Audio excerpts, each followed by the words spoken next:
Hi, in this video we're going to try and find out what is the matrix transformation for a rotation any angle theta anti-clockwise about the origin. We've already looked at like 90, 180 and 270.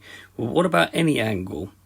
Okay, so what we've got here is the unit square, okay, and the important points of this one here, I, which we're going to call is 1, 0, and J, which is 0, 1.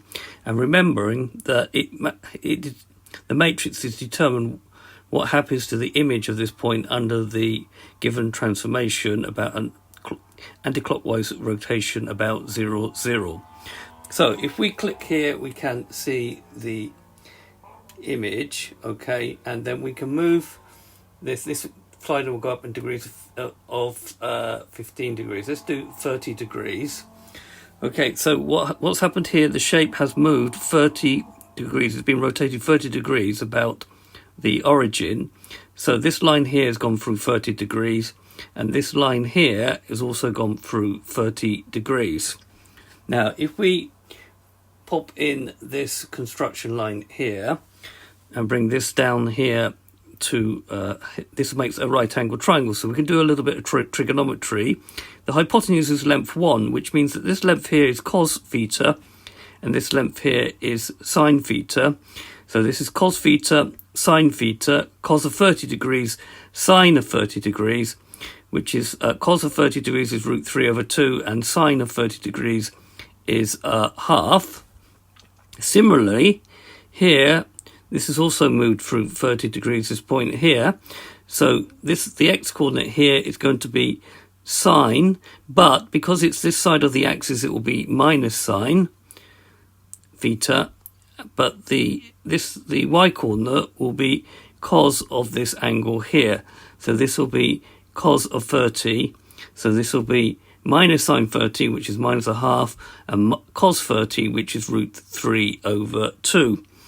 And so, therefore, what we do to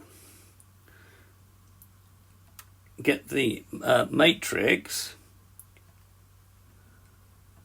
let's just move that a little bit so it's in line. To get the matrix is that we take the x-coordinate, the image of I dash, which is cos theta, sine theta, and then write that one above the other.